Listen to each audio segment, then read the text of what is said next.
हाँ जी good morning बेटा। काके आप अज चैप्टर है साइंस का मैटल एंड नॉन मैटल आप रिवाइज करते हैं। ये तो जो फर्स्ट क्वेश्चन है वो हैगा give an example of A metal which is liquid at room temperature. कोई मैटल जो लिक्विड हो दैट इज़ मरकरी। जो बेटा पूछते आपू कि कोई नॉन मैटल है जो लिक्विड है वो होंगी है ब्रोमीन। ठीक है। नैक्सट फिर पूछा होया कि metal which can cut with knife जिन्होंने आप चाकू ना कट सकते हैं, यह सोडियम है तो पोटाशियम है। Next best conductor of heat वो अपना सिल्वर है, चांदी है। Poor conductor of heat that is mercury. Okay बेटा, आप रिविजन करते हैं, माड़ा जा फास्ट करांगे। सैकेंड क्वेश्चन अपने को आ गया कि explain the meaning of malleable and ductile. Malleable का मतलब की है, metal can be beaten to form sheet. आप धातों को कुट कुट के चादरा बना सकते हैं तो आप कहने कि वो मैलीएबल ने। तो सैकेंड आ गया डक्टाइल, आप मैटल्स को खिंच के लंबियां तारा बना सकते हैं तो आप कहने कि वो डक्टाइल है। नैक्सट क्वेश्चन थर्ड कि असी सोडियम है जोड़ा उन्होंने क्यों रखते हैं कैरोसीन ऑयल के। सोडियम तो पोटाशियम दो होंगे ने, आप इन्हों कैरोसीन के रखते हैं, क्यों रखते हैं? क्योंकि ये बहुत रिएक्टिव ने। आंसर पढ़दा, sodium and potassium are very reactive. If kept open they react with oxygen and water and may catch fire. जे आप हवा च रखता तो यह ऑक्सीजन नाल क्रिया करके इन्हों अग लग जूगी। Hence sodium and potassium are kept immersed in kerosene, ता करके आप इनू डुबो के रखते हैं। टू प्रिवेंट होंदा रोकना, जे reaction with oxygen and moisture, ताकि उसकी ऑक्सीजन नाल मॉइस्चर नाल कोई क्रिया ना हो, इस वास्ते। क्वेश्चन नंबर 4 आ गया right the equation for reaction of iron with steam. देखो बेटा आंसर नाल देखो, आयरन Fe होंदा, वाटर अप स्टीम भाफ मतलब पानी H2O। आंसर च लिखा है नीचे देखो 3Fe + 4H2O, ये बन गया Fe3O4 + 4H2। Calcium and potassium with water, calcium का Ca, पोटाशियम का 2K लिख लिया। दोनों पर एक्ट कराए वाटर के नाल 2H2O 2H2O, दोनों के बन गए हाइड्रोक्साइड। एक बन गया कैल्शियम हाइड्रोक्साइड, आप फॉर्मूला करा CaOH2, पोटाशियम हाइड्रोक्साइड KOH। अगे आ गया some of the 4 metal were taken and added to the following. पूरा क्वेश्चन है, मैटल ABCD है, आयरन सल्फेट नाल, कॉपर सल्फेट नाल, जिंक सल्फेट नाल। वो दसिया होया कि आह अलग अलग रिएक्शनस ने। जो पहला ये फस्ट है जोड़ा वो रिएक्ट नहीं करता किसी ना, आयरन सल्फेट रिएक्ट नहीं करता, कॉपर को डिसप्लेस करता, जिंक बारे सिल्वर बारे कुछ पता नहीं। फिर B है जोड़ा वो आयरन डिसप्लेस करता। आप इसका आंसर किमें देवांगे? तो आप ये वास्ते एक टेबल जा किया होया आ वाला, कैटरीना ने कार मांगी आल्टो जैन फरारी, फिर भी हाई क्यों मिली सिल्वर ऑडी। तो आप देखना है कि जोड़ा उपर वाली मैटल होंगी है वो नीचे वाले को डिसप्लेस कर सकती है। तो आप देखना है और हम क्वेश्चन की कहा होया सीगा कि जो ए आ वो कॉपर को डिसप्लेस करता है। हुण ए कॉपर को डिसप्लेस करता है तो जोड़ा ए होगा, ठीक है, आप ए दे जोड़ा कॉपर को डिसप्लेस करता आप उत्थे ए लिख लिया। ठीक है, कि ये कॉपर को की करता है डिसप्लेस करता है। डिसप्लेस उपर वाला ही करू हेठा वाले को। ठीक है, वो ए नहीं है, आप लिख लिया कि डिसप्लेस करता है। फिर उन्होंने लिखा सी B आयरन डिसप्लेस करता है। आयरन कितने आ, आयरन टॉप से, उत्थे B लिख लिया Fe आयरन। फिर अपने को टेबल च पढ़ांगे C है जोड़ा वो सिल्वर को डिसप्लेस करता है, D किसी को भी नहीं करता। ठीक है, तो हम C सिल्वर को डिसप्लेस करता, सिल्वर Ag कितने आ नीचे, उत्थे पर C लिख लिया। D किसी को नहीं करता तो सब तो एंड में आऊगा। तो अपने को आंसर की बन गया B। देखो BACD, ये अपने को आंसर आ गया BACD। तो हुण अगे कह रहा कि जे आप किहड़ा वध रिएक्टिव है, नंबर 1 पूछा सीगा वो B है। फिर कहता कि होगा कि जे आप B नूं दूजे क्वेश्चन कह रहे हैं कि आप कॉपर सल्फेट च पावांगे, क्योंकि कॉपर सल्फेट मतलब कॉपर B तो कितने आ हेठा के उपर, B तो हेठा है कॉपर, तो डिसप्लेसमेंट रिएक्शन होगी। आप लिखांगे आंसर दे which if B added to solution of copper sulphate then it displaces, मतलब डिसप्लेसमेंट रिएक्शन होगी, ये कॉपर ਨੂੰ डिसप्लेस कर दूगा तो जो कॉपर का ब्लू कलर होंगे वो फेड हो जाऊगा, डिसअपेयर हो जाऊगा। ओके, बड़ा ध्यान है बेटा, मोबाइल से औखा होंगे पर अपनी मजबूरी है। Which gas is produce when dilute HCl, जो आप करके देखो H आ गया, जो एसिड में H हैगा ਹੁਣ ਫਿਰ ਇਹ H2 ही रिलीज़ करूगा, उन्हें पूछा कि गैस निकलूगी तो आंसर आ गया अपनी हाइड्रोजन गैस निकलूगी। तो आप जी कैमिकल रिएक्शन लिखनी है, कैमिकल रिएक्शन देखो बेटा Fe+2HCl FeCl2 + H2। What would you observe when zinc is added to solution of iron sulphate, zinc ਨੂੰ ਆਪਾਂ ਪਾਇਆ ਆਇਰਨ ਸਲਫੇਟ ਦੇ ਵਿੱਚ ਕੀ ਹੋਊਗਾ, डिसप्लेसमेंट रिएक्शन होगी नहीं होगी, वो आपको पता लगूगा उत्थे तो वही टेबल तो कैटरीना ने कार मांगी, आल्टो जेनिफर आ रही पर फिर भी हाई क्यों मिली है ना, सिल्वर ऑडी, उत्थों देखना पऊगा आपां नूं कि जो जिंक है वो Fe तो ऊपर है, चैक कर ला बेटा, जिंक देख Zn जिहड़ा आ पिया उपर जिसे B लिखा होया Zn ऊपर Fe तो डिसप्लेसमेंट रिएक्शन होगी। ओके, Zn FSO4 नूं डिसप्लेस करके Fe कढ़ दूगा। अगे आ गया जी इलैक्ट्रॉन डॉट स्ट्रक्चर पूछी पी है सोडियम की, सानू पता बेटा सोडियम का जो नंबर है 11 है 281, ऑक्सीजन 8 है 26, मैगनीशियम 12 है 282। तो अपने जोड़े बाहरी शैल में इलैक्ट्रॉन ने असी उही ला के दिखा देने ने, आ 2 आ 6 तो आ 1, सोडियम का 1 ला के दिखाता, सारे इलैक्ट्रॉन आप शो करते। फिर अगे आ गया Na2O, क्योंकि Na कोले 1 होंदा, O कोले O नूं 2 की लोड़ है अपने 8 पूरे करने वास्ते, तो 1 ऑक्सीजन दे नाल 2 सोडियम जुड़नगे। ठीक है, आई फिर Mg कोल 2 इलैक्ट्रॉन है वैलेंस शैल दे विच, ऑक्सीजन कोले नूं 2 चाहिए ने, तो ये Mg नाल 1 ही O लगूगा जो कि अगे दिखाया होया, बड़ा ध्यान नाल देखना। आपने सोडियम के उपर 1 डॉट लगाया होया, वो 1 इलैक्ट्रॉन है, ऑक्सीजन के आले दुआले 4 काटियां लगातियाँ, वो भी इलैक्ट्रॉन है। बस आप जस्ट दसन वास्ते कि ऑक्सीजन के किहड़े ने, सोडियम के किहड़े इलैक्ट्रॉन ने, तां करके एवें करिया तो यह डायग्राम होगी। ओके जी, बड़ा गौर नाल देख लो। अगे आ गया what are the ion present in these compound, किहड़े किहड़े आयन ने, काके सोडियम की करूगा अपने इलैक्ट्रॉन खो दूगा, वो Na पॉजिटिव है, ऑक्सीजन है जिहड़ा इलैक्ट्रॉन लै रहा है तो वह O2 नैगेटिव आ। ओके, एक जिहड़ा जिहदे उपर पॉजिटिव चार्ज हुंदा वो कटायन हुंदा, जिहड़ा इलैक्ट्रॉन लंदा हुंदा वो अनायन हुंदा। अगे आ गया question number 9, why do ionic compound have high melting point, ताकि जिहड़े आयनिक कंपाउंड हुंदे ने वो आयन मतलब आयन तो समझो ये इलैक्ट्रॉन खो के ਜਾਂ इलैक्ट्रॉन लैके बनणगे, एक दे उपर पॉजिटिव चार्ज होगा, एक दे उपर नैगेटिव चार्ज होगा, जिस करके उन्होंने जिहड़ी फोर्स ऑफ अट्रैक्शन है बहुत ज़्यादा होगी, तां करके उन्होंने हाई मेल्टिंग ते बॉइलिंग पॉइंट होंदा है।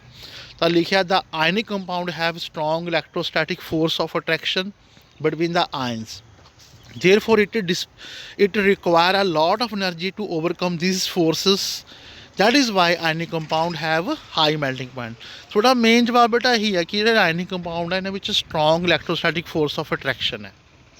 अगे आ गया जी मिनरल्स क्या ने और क्या ने गैंग क्या ने। मिनरल्स की ने the compound of element occurring in earth crust which are associated with earthly impurities are called mineral, मतलब ओहो कंपाउंड देखो कोई भी एलीमेंट है सानू कल्ला नहीं मिलता, वो सानू कंपाउंड की फॉर्म च मिलता है। ठीक है ना, पेड़ तो लग्या होया जिहड़ा अमरूद थल्ले गिरिया सीगा उहनूं भी मिट्टी लग जाती है, वो भी सानू शुद्ध नहीं मिलता। एवें जिहड़े अपने एलीमेंट्स ने सानू ये किसी न किसी कंपाउंड की फॉर्म च मिलते हैं। तो लिखिया the compound of element occurring in earth crest, जो कि सानू धरती की पेपड़ी तो मिलते हैं, विच आर एसोसीएटेड जिन्हां विच लगियां हुंदियां ने भरे हुंदे ने किहदे नाल अर्थ की इंप्योरिटीज़ दे नाल, उहनूं आपां कहने आ मिनरल। हुण और की है, और इज़ ए मिनरल, और मिनरल ही है जिस विचों असीं मैटल नूं की करते हैं अलग करते हैं, एक्सट्रैक्ट करते हैं मतलब अलग करते हैं कन्वीनियंटली मतलब आसानी दे नाल, एंड इकनोमिकली मतलब साडा पैसा भी वध ना लगे, सौखे तरीके नाल असीं आपां इलैक्ट्रॉन नूं बाहर कढ सकते हैं, सॉरी एलीमेंट नूं बाहर कढ सकीए, तो उहनूं असीं कहने आ और। हुण गैंग की है, जो अर्थ दीयां इंप्योरिटीज़ सीगियां जिवें सैंड रेता लग गया, लाइमस्टोन हो गया, रॉक हो गए, ठीक है, जो कि मिनरल दे नाल हुंदे ने, ਉਹਨੂੰ ਆਪਾਂ ਇਕੱਠਾ ਬੋਲਦੇ ਹਾਂ ਗੈਂਗ। ਬੇਟਾ ਇਹ ਯਾਦ ਕਰਨੇ ਆ, ਠੀਕ ਹੈ, ਰਿਵਾਈਜ਼ ਕਰਨੇ ਆ। ਅੱਗੇ ਆ ਗਿਆ name two metal which are found in nature free state. Free state ਵਿੱਚ ਕਾਕੇ ਉਹੀ ਮਿਲੂ ਜੋ ਰਿਐਕਟ ਨਹੀਂ ਕਰੂ, ਜੋ ਹਵਾ ਦੇ ਨਾਲ ਰਿਐਕਸ਼ਨ ਨਹੀਂ ਕਰਦਾ, ਪਾਣੀ ਰਿਐਕਸ਼ਨ ਨਹੀਂ ਕਰਦਾ, ਉਹ ਫ੍ਰੀ ਮਿਲੂਗਾ। ਸੋਨਾ, ਚਾਂਦੀ, ਸਿਲਵਰ, ਗੋਲਡ, ਪਲਾਟੀਨਮ, ਠੀਕ ਹੈ ਨਾ, ਇਹ ਕੀ ਨੇ, ਇਹ ਫ੍ਰੀ ਸਟੇਟ 'ਚ ਮਿਲਦੇ ਆਪਾਂ ਨੂੰ। ਅੱਗੇ ਆ ਗਿਆ what chemical process is use for obtaining a metal from its oxide। ਕਾਕੇ ਆਪਾਂ ਆਕਸਾਈਡ ਦੇ ਵਿੱਚੋਂ ਮੈਟਲ ਅਲੱਗ ਕਰਨਾ ਤਾਂ ਰਿਡਕਸ਼ਨ ਕਰਦੇ ਹੁੰਦੇ ਆ, ਕਿਉਂਕਿ ਆਪਾਂ ਹਾਈਡਰੋਜਨ ਪਾ ਦਾਂਗੇ, ਹਾਈਡਰੋਜਨ ਆਕਸੀਜਨ ਨੂੰ ਬਾਹਰ ਕੱਢ ਦੂਗੀ, ਠੀਕ ਹੈ ਨਾ, ਰਿਡਕਸ਼ਨ। ਤਾਂ ਅੱਗੇ ਆਪਣੇ ਕੋਲੇ ਆ ਗਿਆ question metal oxide of zinc, magnesium and copper ਵਰ ਹੀਟਡ ਵਿਦ ਫੋਲੋਇੰਗ ਮੈਟਲ। ਆਪਾਂ ਨੇ ਜ਼ਿੰਕ ਨੂੰ, ਮੈਗਨੀਸ਼ੀਅਮ ਨੂੰ, ਠੀਕ ਹੈ ਨਾ, ਕਾਪਰ ਦੇ ਆਕਸਾਈਡ ਨੂੰ, ਜ਼ਿੰਕ ਐਵੇਂ ਗਰਮ ਕਰਿਆ, ਠੀਕ ਹੈ ਨਾ। ਤਾਂ ਪੁੱਛਿਆ ਪਿਆ ਇਹਦੇ ਵਿੱਚੋਂ ਕਿ in which cases will you find displacement reaction taking place. Reaction ਕਦੋਂ ਹੋ ਰਹੀ ਹੈ, ਕਦੋਂ ਨਹੀਂ ਹੋ ਰਹੀ, ਤਾਂ ਆਪਾਂ ਨੂੰ ਫਿਰ ਉਹੀ ਦੇਖਣਾ ਪੈਣਾ। ਕੀ ਦੇਖਣਾ ਪੈਣਾ? ਉਹੀ ਪੁਰਾਣਾ ਟੇਬਲ। ਕੈਟਰੀਨਾ ਨੇ ਕਾਰ ਮੰਗੀ, ਮੰਗੀ ਮਤਲਬ ਮੈਗਨੀਸ਼ੀਅਮ ਆ ਗਿਆ, ਠੀਕ ਹੈ। ਆਲਟੋ ਜੈਨ ਹੁਣ ਜ਼ਿੰਕ ਆ ਗਿਆ। ਫਰਾਰੀ ਫਿਰ ਵੀ ਹਾਈ ਕਿਉਂ ਔਰ ਇੱਕ ਕਾਪਰ ਆ ਗਿਆ। ਮਤਲਬ ਪਹਿਲਾਂ ਮੈਗਨੀਸ਼ੀਅਮ ਹੈ, ਫਿਰ ਜ਼ਿੰਕ ਹੈ, ਫਿਰ ਕਾਪਰ ਹੈ। ਤਾਂ ਹੁਣ ਦੇਖੋ, ਜੇ ਤਾਂ ਮੈਗਨੀਸ਼ੀਅਮ ਉੱਪਰ ਹੈ ਤਾਂ ਜ਼ਿੰਕ ਨੂੰ ਡਿਸਪਲੇਸ ਕਰ ਦੂਗੀ, ਜੇ ਜ਼ਿੰਕ ਉੱਪਰ ਹੈ, ਜੇ ਜ਼ਿੰਕ ਉੱਪਰ ਹੈ ਕਾਪਰ ਨੂੰ ਕਰ ਦੂਗੀ। ਪਰ ਜ਼ਿੰਕ ਹੈ ਜਿਹੜੀ ਜ਼ਿੰਕ ਹੈ ਇਹ ਮੈਗਨੀਸ਼ੀਅਮ ਨੂੰ ਡਿਸਪਲੇਸ ਨਹੀਂ ਕਰੂਗੀ, ਕਿਉਂਕਿ ਉਸ ਤੋਂ ਤਾਕਤਵਰ ਹੈ, ਠੀਕ ਹੈ ਨਾ। ਬਸ ਆਹ ਗੱਲ ਸੀ। ਅੱਗੇ ਆ ਗਿਆ ਵਿਚ ਮੈਟਲ ਡੂ ਨਾਟ ਕੋਰੋਡ ਈਜ਼ਲੀ। ਕਿੰਨਾਂ ਨੂੰ ਜੰਗ ਨਹੀਂ ਲੱਗਦੀ? ਗੋਲਡ ਨੂੰ, ਪਲਾਟੀਨਮ ਨੂੰ, ਸਿਲਵਰ ਨੂੰ ਜੰਗ ਨਹੀਂ ਲੱਗਦੀ। ਅਲਾਏ ਕਿਆ ਹੁੰਦੇ ਬੇਟਾ? ਅਲਾਏ ਕੀ ਹੁੰਦੇ ਨੇ? ਇਹ ਮਿਕਸਚਰ ਹੁੰਦੇ ਨੇ, ਦੋ ਜਾਂ ਦੋ ਤੋਂ ਵੱਧ ਮੈਟਲ ਤੋਂ ਮਿਲ ਕੇ ਬਣਦੇ ਨੇ, ਜਾਂ ਕਹਿ ਲਓ metal plus non metal. Metal plus metal ਵੀ ਹੋ ਸਕਦਾ, ਸੋਨਾ ਅਤੇ ਚਾਂਦੀ, ਸੋਨਾ ਅਤੇ ਤਾਂਬਾ, ਠੀਕ ਹੈ ਨਾ, ਆਮ ਤੌਰ 'ਤੇ ਐਵੇਂ ਹੁੰਦਾ, ਬਣਾਇਆ ਜਾਂਦਾ। ਮਤਲਬ ਜਿਹੜਾ ਹੋਮੋਜੀਨੀਅਸ ਮਿਕਸਚਰ ਹੈ, ਕਿਹਦਾ ਮੈਟਲ ਪਲੱਸ ਮੈਟਲ ਦਾ, ਜਾਂ ਕਹਿ ਸਕਦੇ ਹਾਂ ਮੈਟਲ ਪਲੱਸ ਨੋਨ ਮੈਟਲ ਦਾ। ਅੱਗੇ ਆਪਣੇ ਐਕਸਰਸਾਈਜ਼ ਦੇ ਕੁਐਸਚਨ ਆ ਗਏ, ਸਿੰਪਲ ਹੈ ਤਾਂ ਜੰਮੀ, ਕਿ ਉਰੇ ਆ ਗਿਆ ਆਪਣੇ ਕੋਲੇ ਵਿੱਚੋਂ the following give displacement reaction. ਫਿਰ ਆਪਾਂ ਨੂੰ ਉਹੀ ਟੇਬਲ ਦੇਖਣਾ ਪਊਗਾ। ਕੈਟਰੀਨਾ ਨੇ ਕਾਰ ਮੰਗੀ, ਆਲਟੋ ਜਨ ਫਰਾਰੀ, ਫਿਰ ਵੀ ਹਾਈ ਕਿਉਂ ਮਿਲੀ, ਸਿਲਵਰ ਔਡੀ। ਉਹਦੇ ਅਕੋਰਡਿੰਗ ਦੱਸਣਾ ਆਪਾਂ ਨੇ। ਇਹ ਤਾਂ ਡੀ ਆਪਸ਼ਨ ਹੈ। ਕਿਹੜਾ ਮੈਥਡ ਸੂਟੇਬਲ ਹੈ? Applying A coating of zinc. ਜੇ ਆਪਾਂ ਨੇ ਫਰਾਈ ਪੈਨ ਹੁੰਦੇ ਨੇ ਆਪਣੇ, ਠੀਕ ਹੈ, ਆਪਾਂ ਜਿਵੇਂ ਘਰੇ ਬਣਾਉਂਦੇ ਹਾਂ, ਤਲ ਕੇ ਚੀਜ਼ ਬਣਾਉਂਦੇ ਹਾਂ ਕਿ ਲੱਗੇ ਨਾ, ਹੈ ਨਾ, ਸਪੈਸ਼ਲ ਤਵਾ ਵਰਤਦੇ ਹੁੰਦੇ ਆ, ਫਰਾਈ ਪੈਨ 'ਚ ਹੁੰਦੇ ਨੇ। ਤਾਂ ਉੱਥੇ ਆਪਾਂ ਜਵਾਬ ਦੇ ਰਹੇ ਹਾਂ ਕਿ ਅਸੀਂ ਇਹ ਜ਼ਿੰਕ ਦੀ ਕੋਟਿੰਗ ਕਰਦੇ ਹਾਂ ਉਹਨੂੰ ਉਹਦੇ ਉੱਪਰ, ਕਿਉਂਕਿ ਜ਼ਿੰਕ ਦੀ ਕੋਟਿੰਗ ਕਰਨ ਦੀ ਜਿਹੜੀ ਕਿਰਿਆ ਹੁੰਦੀ ਹੈ ਇਹਨੂੰ ਗੈਲਵਨਾਈਜੇਸ਼ਨ ਵੀ ਕਹਿੰਦੇ ਆ। ਇਹ ਵੀ ਨੋਟ ਰੱਖ ਲਓ, ਪੇਪਰ 'ਚ ਆ ਸਕਦਾ। ਅੱਗੇ ਆ ਗਿਆ ਤੀਸਰਾ ਕੁਐਸਚਨ। ਇੱਕ ਮੈਟਲ ਹੈ ਜੋ ਰਿਐਕਟ ਕਰਦਾ ਆਕਸੀਜਨ ਦੇ ਨਾਲ ਅਤੇ ਇੱਕ ਕੰਪਾਊਂਡ ਬਣਦਾ, ਉਹਦਾ ਹਾਈ ਮੈਲਟਿੰਗ ਪੁਆਇੰਟ ਹੈ, ਇਹ ਵਾਟਰ ਵਿੱਚ ਸਲਿਊਬਲ ਹੈ, ਤਾਂ ਉਹ ਕੌਣ ਹੈ? ਇਹ ਕੈਲਸ਼ੀਅਮ ਹੈ। ਆਨਸਰ ਸੀਗਾ ਫੂਡ ਕੈਨ ਵਾਲਾ, ਇਹ 'ਚ ਲਿਖਿਆ ਪਿਆ ਸੀ ਆਨਸਰ ਹੈ, ਕਿਉਂਕਿ ਜ਼ਿੰਕ ਹੈ ਜਿਹੜੀ ਉਹ ਜ਼ਿਆਦਾ ਰਿਐਕਟਿਵ ਹੁੰਦੀ ਹੈ, ਠੀਕ ਹੈ। ਜ਼ਿੰਕ ਦੀ ਕੋਟਿੰਗ ਨਹੀਂ ਕਰਦੇ ਆਪਾਂ ਫੂਡ ਕੈਨ ਦੇ ਵਿੱਚ। ਅੱਗੇ ਆ ਗਿਆ you are given A hammer, battery, bulb. ਤੁਹਾਨੂੰ ਹਥੌੜਾ ਦੇਤਾ, ਇੱਕ ਬੈਟਰੀ ਦੇਤੀ, ਇੱਕ ਬੱਲਬ ਦੇਤਾ, ਤਾਰਾਂ ਦੇਤੀਆਂ। ਤੁਸੀਂ ਕਿਵੇਂ ਦੱਸੋਗੇ ਕਿ ਆਹ ਮੈਟਲ ਹੈ ਜਾਂ ਨੋਨ ਮੈਟਲ ਹੈ? ਕਾਕੇ ਜਦੋਂ ਆਪਾਂ ਹੈਮਰ ਕਰਾਂਗੇ, ਹਥੌੜਾ ਮਾਰਾਂਗੇ, ਤਾਂ ਜੋ ਮੈਟਲ ਹੋਊਗੀ ਉਹਨੂੰ ਆਪਾਂ ਕੁੱਟ ਕੇ ਕੀ ਬਣਾ ਸਕਦੇ? ਸ਼ੀਟ ਬਣਾ ਦਾਂਗੇ। ਜੇ ਸ਼ੀਟ ਬਣ ਗਈ ਤਾਂ ਉਹ ਮੈਟਲ ਹੈ, ਨਹੀਂ ਤਾਂ ਉਹ ਨੋਨ ਮੈਟਲ ਹੈ। ਜੇ ਆਪਾਂ ਨੂੰ ਹੋਰ ਦਿੱਤਾ ਹੋਇਆ ਸੀ ਬੈਟਰੀ, ਬੱਲਬ ਦਿੱਤਾ ਹੋਇਆ ਸੀਗਾ, ਠੀਕ ਹੈ, ਸਵਿਚ ਦਿੱਤੀ ਹੋਈ ਸੀਗੀ, ਤਾਂ ਆਪਾਂ ਕੀ ਕਰਾਂਗੇ ਕਿ ਸਰਕਟ ਬਣਾਵਾਂਗੇ, ਠੀਕ ਹੈ ਨਾ। ਜੇ ਤਾਂ ਕਰੰਟ ਫਲੋ ਹੋਊਗਾ, if the sample conductor electricity, ਜੇ ਕਰੰਟ ਫਲੋ ਹੋਊਗਾ ਤਾਂ ਉਹ ਮੈਟਲ ਹੈ, ਨਹੀਂ ਤਾਂ ਉਹ ਨੋਨ ਮੈਟਲ ਹੈ। ਅੱਗੇ ਆ ਗਿਆ assess the usefulness of this test in the distinguish between. ਇਹ ਤੁਸੀਂ ਇਸ ਦੇ ਨਾਲ ਕਿਵੇਂ ਦੱਸ ਸਕਦੇ ਹੋ? ਦੇਖੋ ਜੀ, these experiment can be helpful to demonstrate the malleable and electric conductivity of metal and non-metal। ਜਿਹੜਾ ਮਤਲਬ ਆਪਾਂ ਦੱਸ ਸਕਦੇ ਹਾਂ ਕਿ ਕੋਈ ਮੈਟਲ ਹੈ, ਨੋਨ ਮੈਟਲ ਹੈ, ਫਰਕ ਕਰ ਸਕਦੇ ਆ। ਅੱਗੇ ਆ ਗਿਆ ਐਂਫੋਟੈਰਿਕ ਆਕਸਾਈਡ ਕੀ ਹੁੰਦੇ ਨੇ? Very important. Give 2 example. ਕਾਕੇ ਐਂਫੋਟੈਰਿਕ ਆਕਸਾਈਡ ਉਹ ਆਕਸਾਈਡ ਜੋ ਰਿਐਕਟ ਕਰਦੇ ਨੇ ਐਸਿਡ ਨਾਲ ਵੀ ਅਤੇ ਬੇਸ ਨਾਲ ਵੀ, to form salt and water, ਉਹਨੂੰ ਆਪਾਂ ਕਹਿੰਦੇ ਹਾਂ ਐਂਫੋਟੈਰਿਕ ਆਕਸਾਈਡ। ਇਹਦੀਆਂ amphoteric oxide show properties of both acid and base. ਇਹ ਐਸਿਡ ਅਤੇ ਬੇਸ ਦੋਨਾਂ ਦੇ ਹੀ ਗੁਣ ਸ਼ੋ ਕਰਦੇ ਆ। ਐਗਜ਼ਾਮਪਲ ਦਿੱਤੀ ਹੋਈ ਹੈ PbO, Al2O3, ਜਾਂ ਆਪਾਂ ਵਾਟਰ ਵੀ ਕਹਿ ਸਕਦੇ ਹਾਂ, ਹੈ ਨਾ। ਅੱਗੇ name two metal which are displace hydrogen from acid. ਕਿਹੜੀ ਦੋ ਮੈਟਲ ਦੱਸੋ ਜੋ ਹਾਈਡਰੋਜਨ ਨੂੰ ਕੱਢ ਦੇਣਗੀਆਂ? ਜਿੰਕ ਤੇ ਮੈਗਨੀਸ਼ੀਅਮ ਦੋ ਮੈਟਲ ਨੇ ਜੋ ਹਾਈਡਰੋਜਨ ਨੂੰ ਉਹਨਾਂ ਦੇ ਐਸਿਡ ਵਿੱਚੋਂ ਡਿਸਪਲੇਸ ਕਰ ਦਿੰਦੀਆਂ। ਤੇ ਦੋ ਮੈਟਲ ਜੋ ਨਹੀਂ ਕਰਨਗੀਆਂ, 골ਡ ਤੇ ਸਿਲਵਰ। Okay, very simple. ਅੱਗੇ ਆ ਗਿਆ question number 8। In electrolytic refining of a metal what would you take as an acid, anode, cathode and electrolyte. Sorry, ਹੁਣ ਆਪਾਂ ਰਿਫਾਈਨਿੰਗ ਕਰਨੀ ਹੈ ਤਾਂ ਕਿਹਨੂੰ ਅਸੀਂ ਮੰਨਾਂਗੇ ਐਨੋਡ, ਕਿਹਨੂੰ ਕੈਥੋਡ। ਜਿਹੜਾ ਆਪਣੇ ਕੋਲੇ ਦੇਖੋ, ਜੇ ਆਪਾਂ ਇਲੈਕਟ੍ਰੋਲਾਈਟਿਕ ਰਿਫਾਈਨਿੰਗ ਕਰਨੀ ਹੈ ਤਾਂ ਆਪਾਂ ਕੀ ਕਰਦੇ ਹਾਂ, ਜਿਹੜਾ ਇੰਪਿਓਰ ਹੋਊਗਾ, ਇੰਪਿਓਰ ਉਹਨੂੰ ਅਸੀਂ ਮੰਨਣਾ ਐਨੋਡ। ਇੰਪਿਓਰ ਅਸ਼ੁੱਧ ਨੂੰ ਅਸੀਂ ਮੰਨਣਾ ਐਨੋਡ। ਜੋ ਪਿਓਰ ਹੋਊਗਾ ਉਹਨੂੰ ਅਸੀਂ ਕੈਥੋਡ ਮੰਨਣਾ। ਅਤੇ ਇੱਕ suitable salt of the metal ਉਹਨੂੰ ਅਸੀਂ ਮੰਨਣਾ ਇਲੈਕਟ੍ਰੋਲਾਈਟ। ਓਕੇ, ਅਗਲਾ ਕੁਐਸਚਨ ਆ ਗਿਆ। ਪ੍ਰਾਤੂਸ਼ ਟੁੱਕ sulphur powder on the spatula and heated it. ਉਹਨੇ ਇੱਕ ਸਲਫਰ ਦਾ ਪਾਊਡਰ ਲਿਆ, ਉਹਨੂੰ ਗਰਮ ਕਰਿਆ ਤਾਂ ਫਿਰ ਕਿਹੜੀ ਗੈਸ ਹੈ ਜਿਹੜੀ ਉਹ ਉਤਪੰਨ ਹੋਊਗੀ? ਉਹ ਸਲਫਰ ਡਾਈਆਕਸਾਈਡ ਹੁੰਦੀ ਹੈ ਬੇਟਾ, ਐਵੇਂ, ਕਿਉਂਕਿ ਸਲਫਰ ਗਰਮ ਕਰਿਆ ਤਾਂ ਕੀ ਬਣੂਗੀ? Sulphur dioxide. ਫਿਰ ਅੱਗੇ ਪੁੱਛਿਆ ਆਪਾਂ ਇਹਦੇ ਵਿੱਚ ਕਿ ਡਰਾਈ 'ਤੇ ਕਿਆ ਹੋਊਗਾ, ਮੋਇਸਟ 'ਤੇ ਕਿਆ ਹੋਊਗਾ? ਰਿਐਕਸ਼ਨ ਲਿਖੋ। ਕਰਕੇ ਆਪਾਂ ਆਨਸਰ ਲਿਖਣ ਲੱਗੇ ਹਾਂ। ਪਹਿਲਾਂ ਆ ਗਿਆ ਮੈਨੇ sulphur powder is burned in air. ਜੇ ਆਪਾਂ ਸਲਫਰ ਪਾਊਡਰ ਨੂੰ ਜਲਾਵਾਂਗੇ ਤਾਂ ਕੀ ਬਣੂ? ਸਲਫਰ ਡਾਈਆਕਸਾਈਡ ਬਣੂ, SO2 ਮਤਲਬ ਬੇਟਾ। ਹੁਣ ਨੰਬਰ 1 ਆ ਗਿਆ, ਜੋ ਡਰਾਈ 'ਤੇ ਪਾਵਾਂਗੇ, sulphur dioxide does not have effect on dry litmus paper. Dry ਉੱਪਰ ਉਹਨੇ ਕੋਈ ਵੀ ਇਫੈਕਟ ਨਹੀਂ ਪਾਉਣਾ। ਉਸ ਤੋਂ ਅੱਗੇ ਆਪਣੇ ਕੋਲ ਆ ਗਿਆ ਮੋਇਸਟ ਦੇ ਉੱਪਰ, ਮਤਲਬ ਮੋਇਸਟ ਵਿੱਚ ਕੀ ਹੋਊਗਾ? ਪਾਣੀ ਹੋਊਗਾ। ਹੁਣ SO2 ਮਿਲ ਕੇ ਪਾਣੀ ਨਾਲ ਕੀ ਬਣ ਜੂ? H2SO3। ਤਾਂ ਲਿਖਿਆ ਆਨਸਰ ਦੇ ਵਿੱਚ H2SO3 ਮਤਲਬ ਸਲਫਰਸ ਐਸਿਡ ਬਣ ਜਾਊਗਾ। Question number 10। ਦੋ ਤਰੀਕੇ ਦੱਸੋ ਜੰਗ ਤੋਂ ਬਚਾਉਣ ਦੇ। ਤਾਂ ਉਰੇ ਆ ਗਿਆ, iron can be prevented from rusting by painting, greasing, galvanization, coating with zinc. ਠੀਕ ਹੈ, by connecting with another active matter. Question number 11 ਆ ਗਿਆ ਕਿ ਕਿਹੜੇ ਆਕਸਾਈਡ ਬਣਦੇ ਨੇ ਜਦੋਂ ਇੱਕ ਨੋਨ ਮੈਟਲ ਰਿਐਕਟ ਕਰਦੀ ਆਕਸੀਜਨ ਦੇ ਨਾਲ? ਜੋ ਆਪਣੀ ਸਲਫਰ ਸੀ ਬੇਟਾ, ਉਹ ਨੋਨ ਮੈਟਲ ਹੀ ਸੀਗੀ, ਸਲਫਰ ਡਾਈਆਕਸਾਈਡ। ਠੀਕ ਹੈ, ਕਾਰਬਨ ਮੋਨੋਆਕਸਾਈਡ। ਅਗਲਾ ਕੁਐਸਚਨ ਆ ਗਿਆ, give reason platinum, gold, silver use to make jewellery. ਕਿਉਂਕਿ ਇਹ ਰਿਐਕਟ ਨਹੀਂ ਕਰਦੇ ਬੇਟਾ, these are very less reactive. ਠੀਕ ਹੈ, hence they are not affected by air and water. Sodium, potassium, lithium are stored in under oil. ਇਹ ਸਾਰੇ question important ਨੇ। ਇਹ ਕਿਉਂ ਰੱਖਦੇ ਆ? ਇਹ ਵੀ ਉਹੀ ਗੱਲ ਹੈ ਕਿ ਇਹ ਬਹੁਤ ਰਿਐਕਟਿਵ ਨੇ। ਜੇ ਆਪਾਂ ਰੱਖਾਂਗੇ ਅੱਗ ਲੱਗ ਜੂਗੀ। ਠੀਕ ਹੈ ਨਾ। ਉਸ ਤੋਂ ਬਾਅਦ ਐਲੂਮੀਨੀਅਮ ਬਹੁਤ ਰਿਐਕਟਿਵ ਹੈ, ਤਾਂ ਵੀ ਆਪਾਂ ਯੂਜ਼ ਕਰਦੇ ਹਾਂ ਭਾਂਡੇ ਬਣਾਉਣ ਦੇ ਵਿੱਚ, ਕਿਉਂਕਿ ਜਿਹੜੀ ਐਲੂਮੀਨੀਅਮ ਦੇ ਉੱਪਰ ਨਾ ਇੱਕ ਐਲੂਮੀਨੀਅਮ ਆਕਸਾਈਡ ਦੀ ਪਰਤ ਬਣ ਜਾਂਦੀ ਹੈ ਆਪਣੇ ਆਪ ਹੀ। ਹੁਣ ਜਿਵੇਂ ਕੁੱਕਰ ਆਪਣਾ ਐਲੂਮੀਨੀਅਮ ਦਾ, ਇਹ 'ਚ ਨਾ ਪਰਤ ਬਣ ਜਾਂਦੀ ਹੈ ਐਲੂਮੀਨੀਅਮ ਆਕਸਾਈਡ ਦੀ, ਜੋ ਅੱਗੇ ਰਿਐਕਸ਼ਨ ਨਹੀਂ ਹੋਣ ਦਿੰਦੀ ਐਲੂਮੀਨੀਅਮ ਦੀ। ਤਾਂ ਉਰੇ ਪੜ੍ਹਦੇ ਹਾਂ, this is because aluminium react with oxygen present in air to form thin layer of aluminium oxide.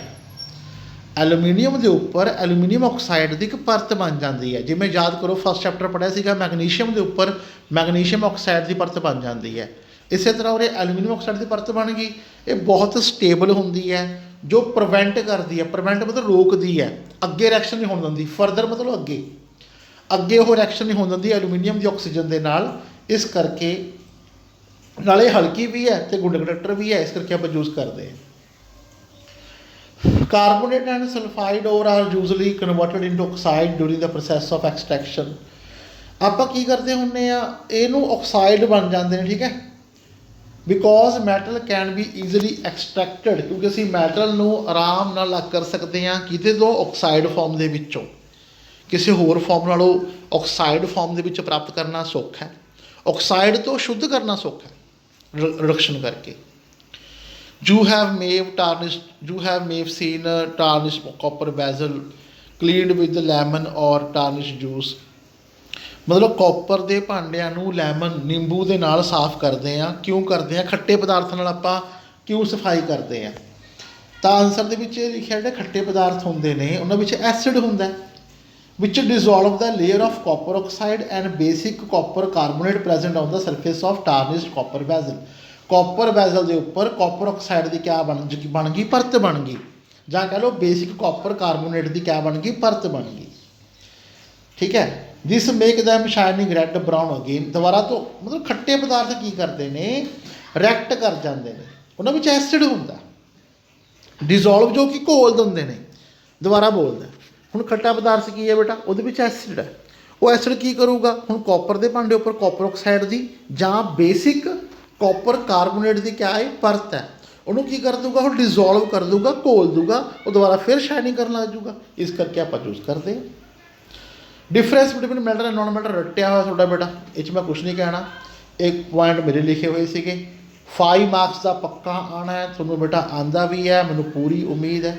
Just watch कर लो आराम दे नाल, उही सारे पॉइंट ने, ठीक है, बहुत सौखा। 5 मार्क्स का पक्का आने की उम्मीद है। आज मैं लिखे थे 6 पॉइंट बेटा, तुसी लिखे थे अगे आ देखो थोड़े लिखे हुए, आपकी राइटिंग है जी। फिजिकल प्रॉपर्टी 2 आप ऐड कीतियां, कैमिकल तुसी ने ऐड कीतियां। आराम से पॉज करो, रोको, देखो, ठीक है। चलो एक आखिरी क्वेश्चन रह गया, फिर अपना ये पूरा हो गया। एक क्वेश्चन ये कहता कि एक बंदा घर घर जाता है, कहता अपने सोने के जोड़े गहने आ मैं नवे बना लो, वो दोबारा चमका के दे दिंदा है। तो मेन गल है बेटा वो किहड़े घोल च पांदा, और ये पुछया पिया, वो हुंदा एक्वारीजिया। एक्वारीजिया ਜਿਹੜਾ एक्वारीजिया ਹੁਣ ਹੈਗਾ ਕੀ ਹੈ, ਇਹ HCl ਤੇ ਨਾਈਟ੍ਰਿਕ ਐਸਿਡ ਹੁੰਦਾ, ਉਹਨਾਂ ਦੋਹਾਂ ਤੋਂ ਮਿਲ ਕੇ ਬਣਦਾ concentrated hydrochloric acid and concentrated nitric acid. Nitric acid HNO3 ਦੋਹੇ ਕੰਸਨਟ੍ਰੇਟਡ ਨੇ। ਜਿਹੜਾ HCl 3 ਚਮਚ ਪਾ ਲਿਆ, ਨਾਈਟ੍ਰਿਕ ਐਸਿਡ 1 ਚਮਚ, 3:1 ਪਾ ਲਿਆ। ਤੇ ਹੁਣ ਇਹ 'ਚ क्षमता ਹੁੰਦੀ ਹੈ ਡਿਜ਼ੋਲਵ ਕਰਨ ਦੀ, ਮਤਲਬ ਘੋਲਣ ਦੀ। ਕਿਆ ਸੋਨੇ ਨੂੰ, ਪਲਾਟੀਨਮ ਨੂੰ, उन्होंने उपरली परत ये घोल लेंदा, वो वजन घट जाता, ठीक है, अपने गहने का, तो चमकन लग जाता। उपरली परत तार देंगे, फिर नीचों चमकदार निकलनी है। अगे आ गया जी, give reason why copper is use to make hot water tank not steel. हुण आपां टैंक बनाने वो कॉपर के क्यों बनाने, because copper does not react with either water or steam, whereas iron react with steam to corrode the tank. Okay जी, clear, that's all. बड़ा revise कर लियो, ये अपना चैप्टर सीगा मैटर एंड नॉन मैटर, आप हौली हौली हुणे सारे रिवाइज करांगे।